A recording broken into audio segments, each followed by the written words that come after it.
കൊച്ചി ധനുഷ്കോടി ദേശീയപാതയിൽ ബൈക്കിൽ യുവാക്കളുടെ അഭ്യാസ പ്രകടനം. ദേശീയപാതയുടെ ഭാഗമായ മൂന്നാർ ദേവികുളം റോഡിൽ ദേവികുളം ബ്ലോക്ക് പഞ്ചായത്ത് ഓഫീസിന് സമീപമാണ് യുവാക്കൾ അഭ്യാസ പ്രകടനം നടത്തിയത്.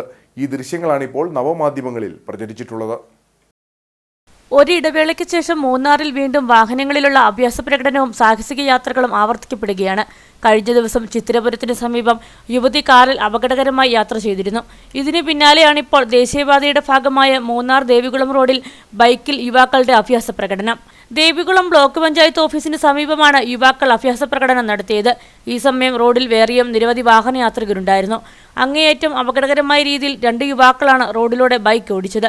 നാളുകൾക്ക് മുമ്പ് മൂന്നാർ ഗ്യാപ്പ് റോഡിൽ വാഹനത്തിലുള്ള സാഹസിക യാത്ര ആവർത്തിക്കപ്പെടുന്ന സാഹചര്യമുണ്ടായിരുന്നു.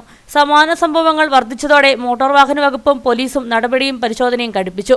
നിയമലംഘകർക്കെതിരെ നിയമ നടപടിയിലേക്ക് കടന്നിരുന്നു. ബോധവൽക്കരണ പരിപാടികളും സംഘടിപ്പിച്ചു. ഇതിനുശേഷം സാഹസിക യാത്രയ്ക്ക് മുതിരുന്നവരുടെ എണ്ണം കുറഞ്ഞിരുന്നു.